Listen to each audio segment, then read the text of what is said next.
Assalamualaikum warahmatullahi wabarakatuh. Perkenalkan, kami dari kelompok perpajakan kelas 643C31 Universitas Bina Sarana Informatika Dewi Sartika. Di video ini kami akan menjelaskan bagaimana cara mengisi SPT tahunan PPH pasal 21. Sebelumnya perkenalkan, nama saya Astuti Kusuma.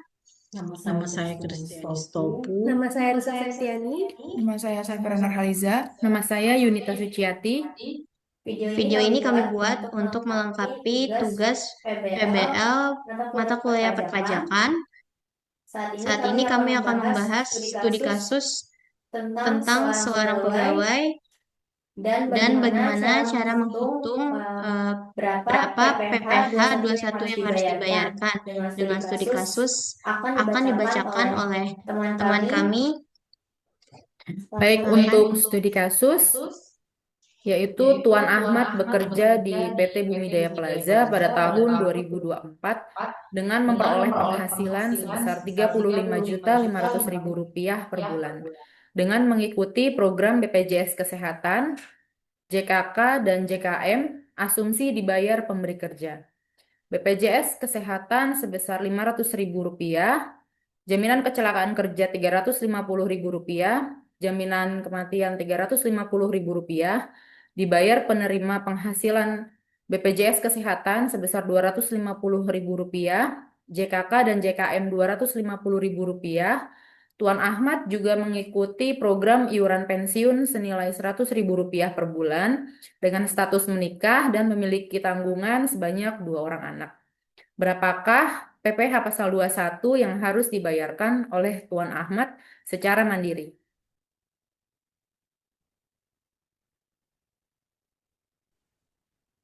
Dengan rincian gaji Tuan Ahmad sebesar Rp35.500.000, BPJS Kesehatan sebesar Rp500.000, JKK sebesar Rp350.000, JKM sebesar Rp350.000, BPJS Kesehatan sebesar Rp250.000, JKK sebesar Rp250.000, JKM sebesar Rp250.000, iuran pensiun sebesar Rp100.000.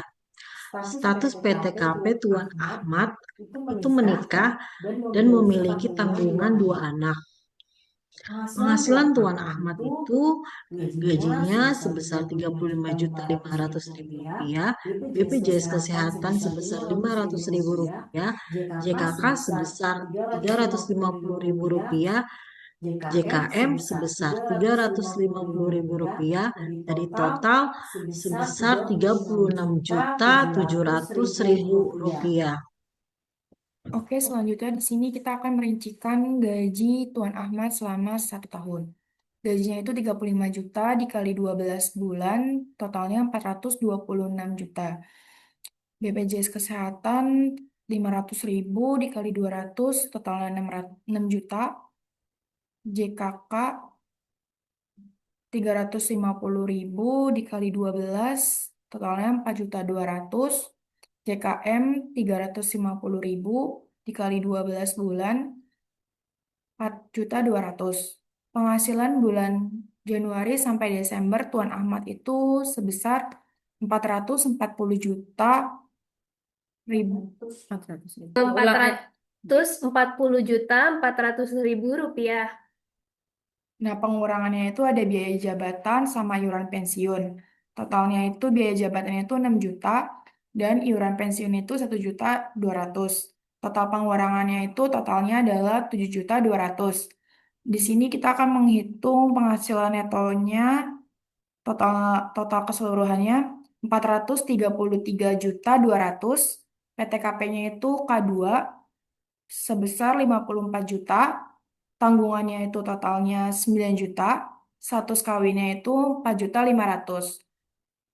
Total PTKP-nya itu senilai 67.500.000. Di sini total PKP-nya hasilnya itu 365.700.000. Terus perhitungan tarif progresif pasal 17-nya yang pertama itu kita ambil dulu 5%. 60 juta. Totalnya itu 3 juta.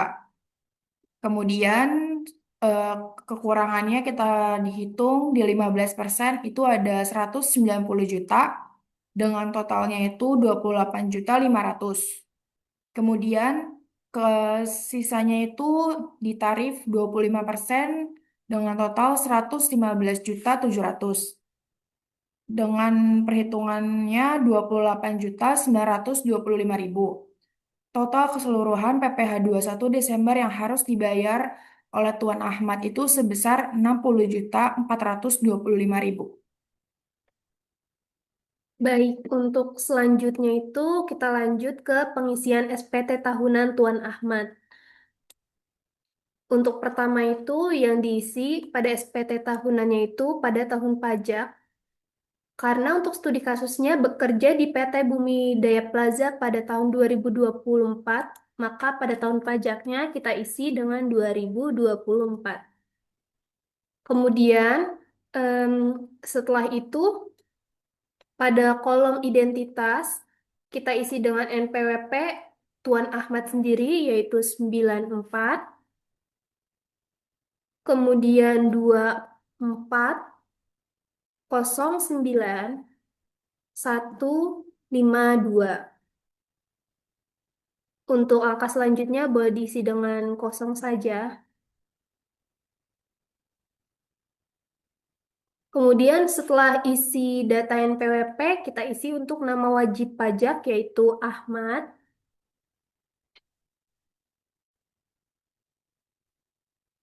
Setelah itu untuk pekerjaan Tuan Ahmad yaitu pegawai swasta.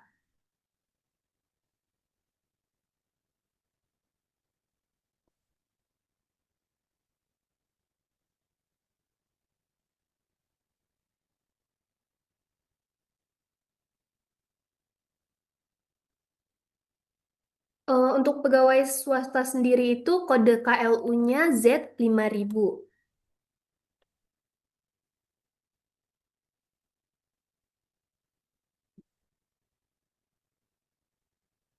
Setelah mengisi kode KLU,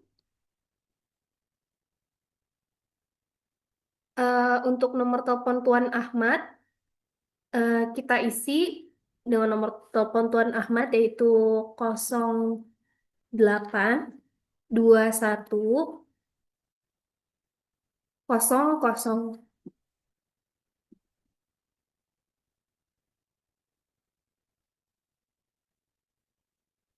Kemudian pada nomor maksimal itu bagi yang memilikinya boleh diisi, tapi kalau memang tidak punya nomor maksimal itu boleh dikosongkan saja. Kemudian status kewajiban perpajakan suami istri Tuan Ahmad yaitu kepala keluarga, maka diisi pada kolom kakak. Untuk HB itu hidup berpisah, sementara PH pisah harta, dan MT itu memilih terpisah. NPWP istri suami dikosongkan saja karena eh, istri Tuan Ahmad itu memilih untuk mengisi pajaknya secara terpisah. Kemudian pada kolom A penghasilan neto, nomor 1 penghasilan neto dalam negeri sehubungan dengan pekerjaan itu diisi dengan total perhitungannya yaitu penghasilan neto selama 1 tahun 433.200.000 rupiah.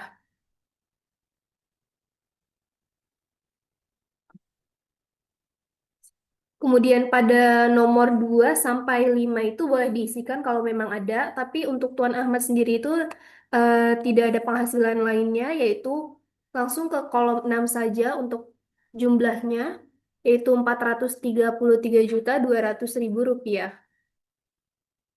Kemudian pada kolom B penghasilan kena pajak atau PKP diisi dengan nomor 7 yaitu untuk K2.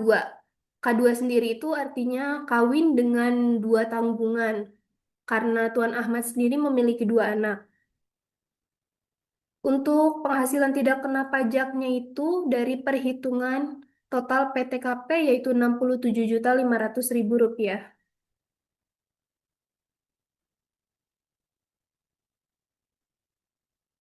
Kemudian pada penghasilan kena pajak atau PKP itu perhitungannya penghasilan neto dikurangi dengan penghasilan tidak kena pajak atau PTKP. Selama 1 tahun itu hasilnya 365.700.000 rupiah.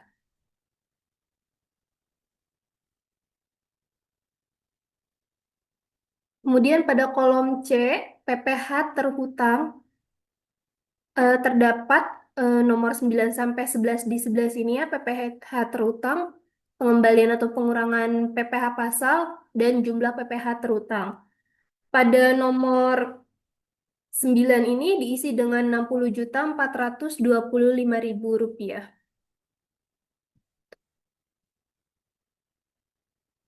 Untuk yang perhitungan ini ya, perhitungan tarif tarif progresif pasal 17 dari 5% sampai down 25% ini hasilnya 60.425.000 rupiah.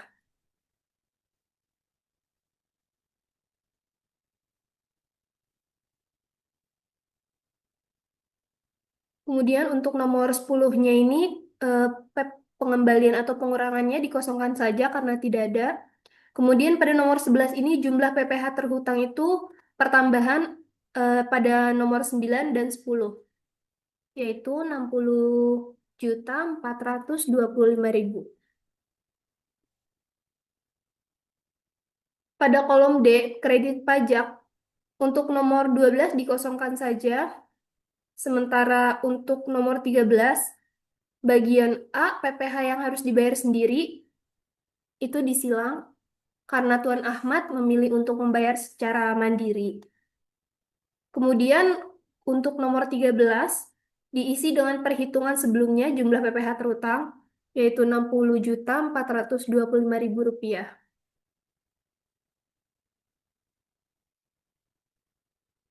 Untuk bagian lainnya dikosongkan saja.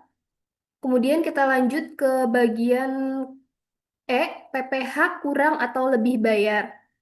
Untuk nomor 16 itu kita silang di bagian A, PPh yang kurang dibayar atau yang belum dibayar pada tanggal pembayaran yaitu 31 bulan Desember tahun 2024. Hasilnya dari yang sebelumnya yaitu 60.425.000.